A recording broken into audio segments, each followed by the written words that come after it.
Grief never grows old, it never dies. As fresh.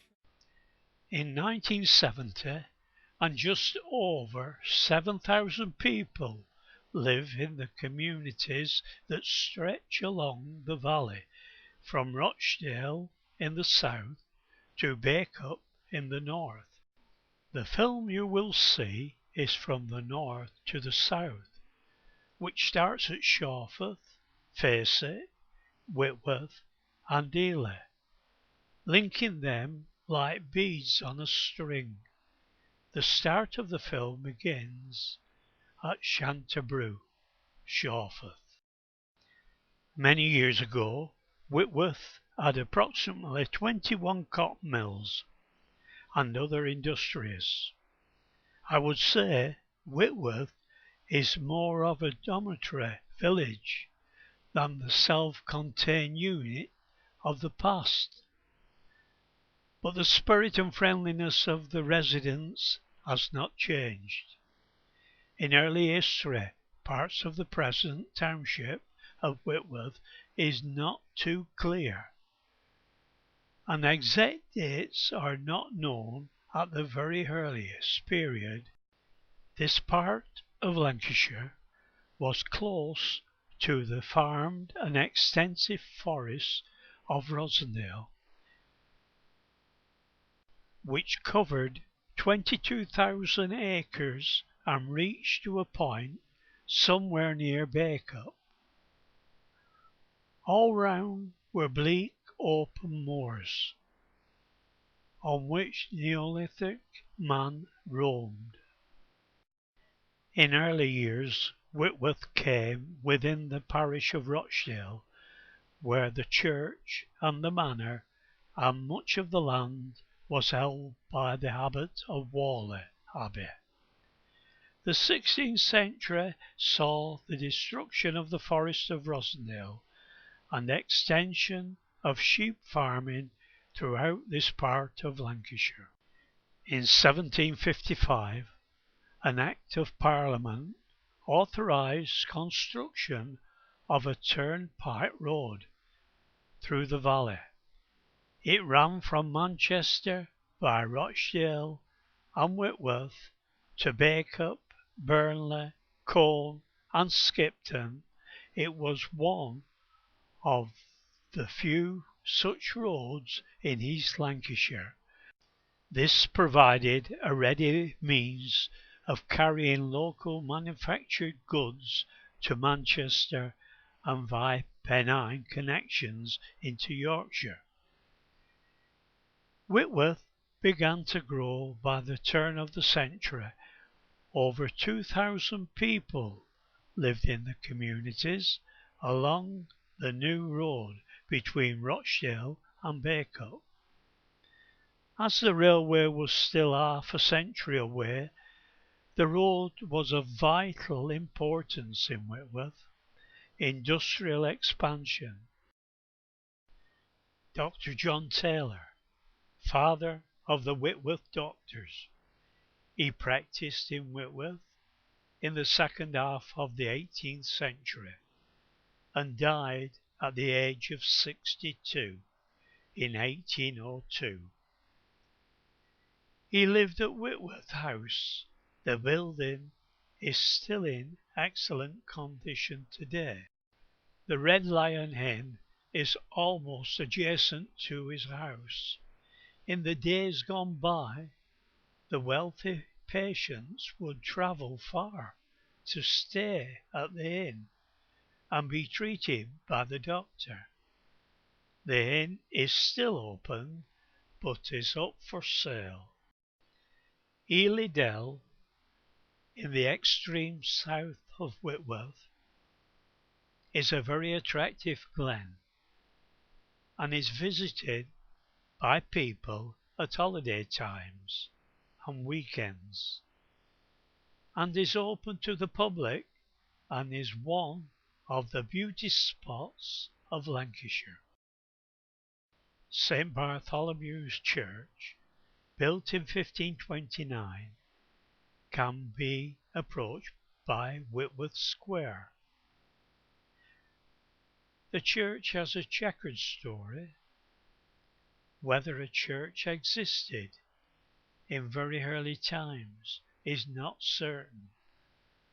The first reference coming in 1582, when a new church was built as a chapelry of Rochdale. It was rebuilt in 1775 and built with a cruciform style and with a steeple. In 1850 the church was again rebuilt and today is a typical mid-Victorian structure. You can see the arms of William and Mary carved on the porch. In the churchyard are still to be seen the whole village stocks. The latter end of the 19th century saw a great deal of local development. In 1874 a local board was set up to administer Whitworth, and in 1881 the opening of the railway from Bacup through Facet and Whitworth to Rochdale brought a speedy improvement for both passenger and goods travel. Now history has gone full circle, and this railway route has been closed to passengers for some years. In the last quarter of the century, the borough of Rochdale, in an effort to augment its water supplies, obtained powers to build the Coombe and Spring Mill reservoirs on the moors above Whitworth. Despite engineering setbacks which held up the work, the reservoirs were completed in 1877 and 1887 and helped not only Rochdale but Whitworth itself to obtain a more adequate supply. As mentioned, Whitworth was, through the centuries, a part of Rochdale's great parish, and also part of the ancient township of Spotland. In the closing years of the 19th century, new parishes were formed from the old one. In all 19 new parishes were carved out of the original, and Whitworth was one of these. Complete independence came in June 1894, when the local board was replaced by an urban district council, the first meeting being held on January the 3rd, 1895.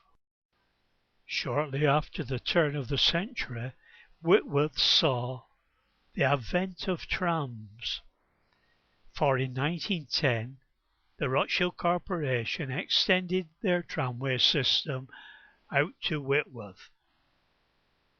A year later it was extended to Bacup, and thus provided a very real rival at the railway service.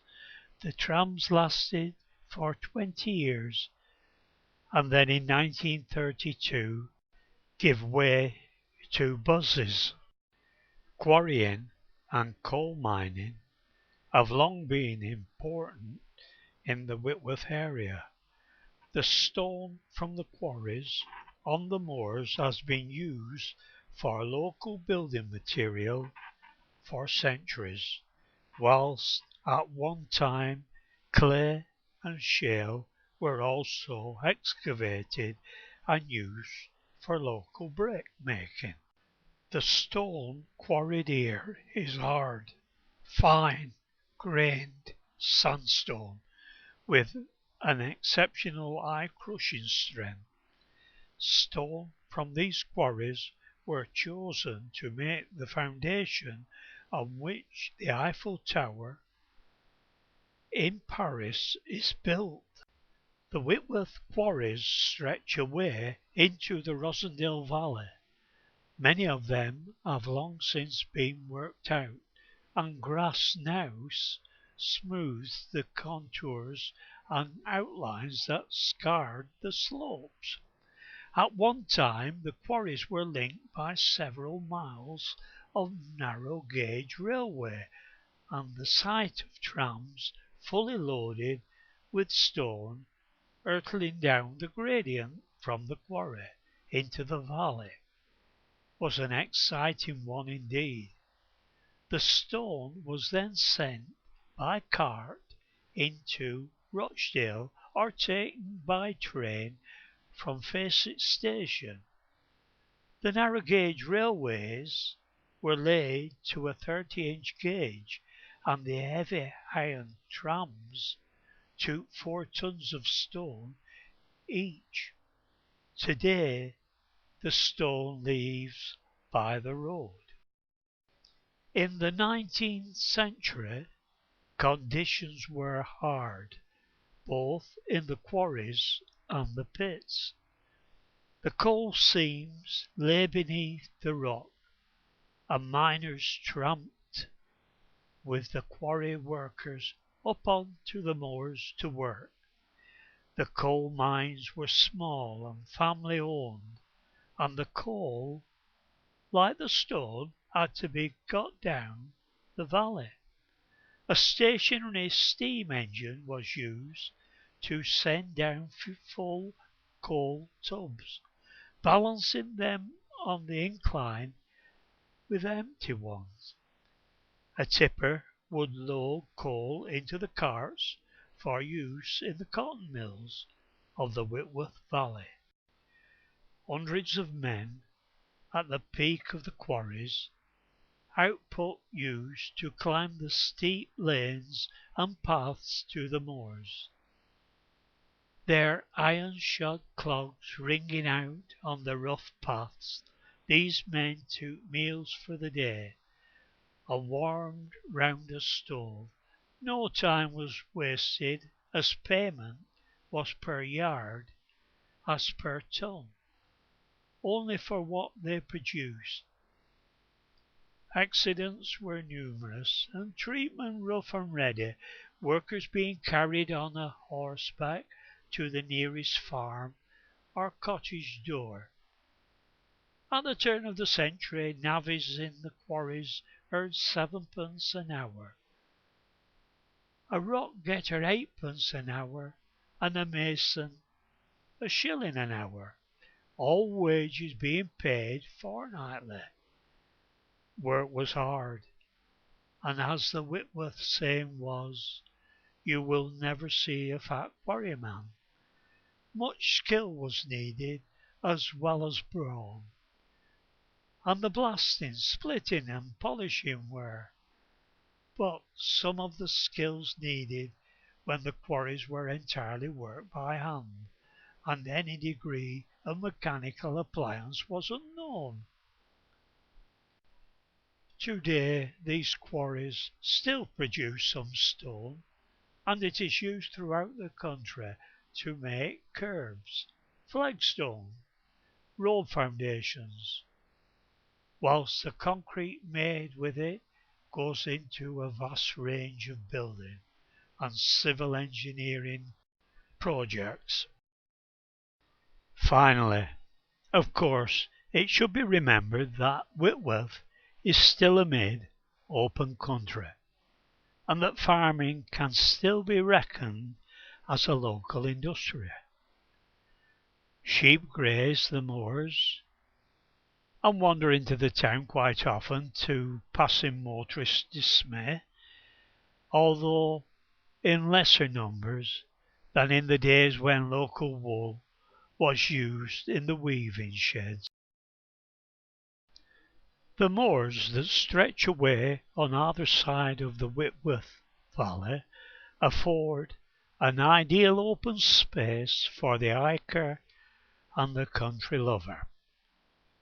These green slopes stretch right from the doors of the town's houses up to and over the 1,000-foot level the highest local points being Rushy Hill, 1,042 feet, Brown Wardle Hill, 1,314 feet, and Rough Hill, 1,425 feet, to the east of Whitworth, and the gentle contour of Hillstorm Hill, 1,527 feet, to the west. These open moors, despite the quarries, are unspoilt, and the tracks and paths across them afford magnificent views over the valley. Sheep graze, as they have done through the centuries, on what is still largely common land. The reservoirs, too, add to the beauty of the scene.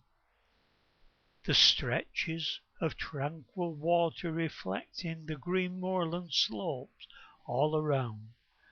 Walkers can spend a whole day wandering across the moors that lead into the Rossendale Valley, or alternatively down to the Vale of Tomodin.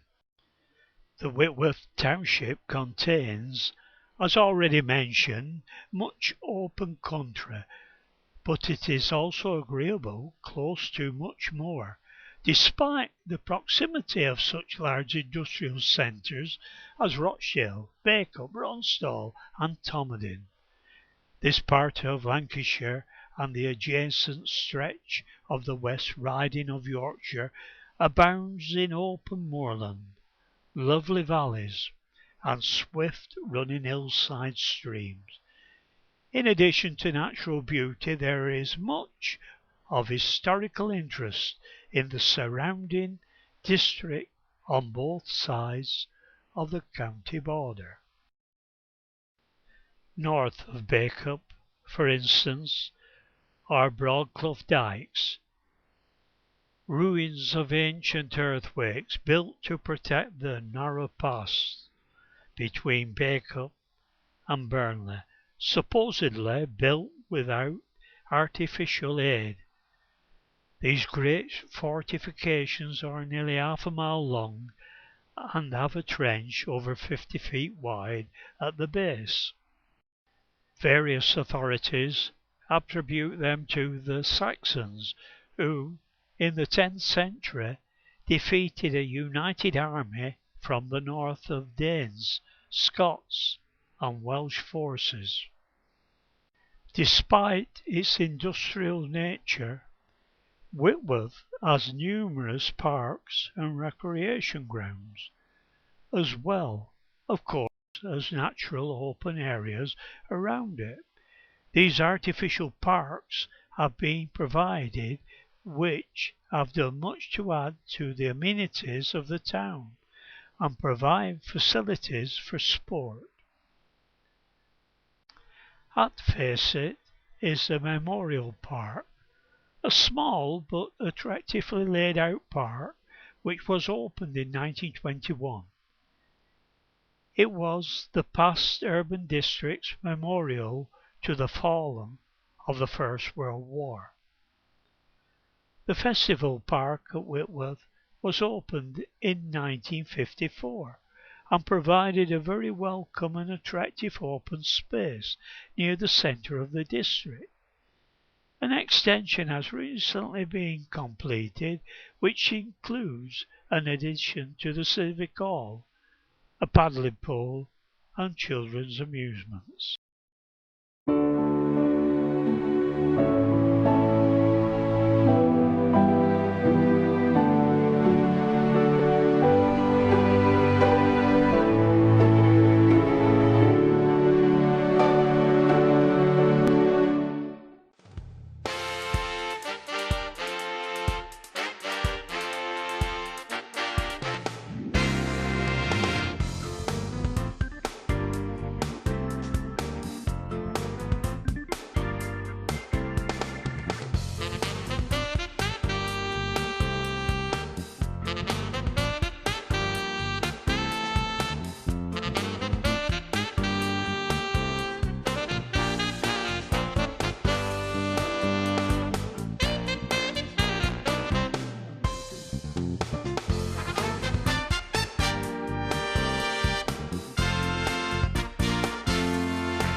We must not forget the people of Whitworth, Shawford, and Faceett, who have contributed to what Whitworth is today, and are now at rest.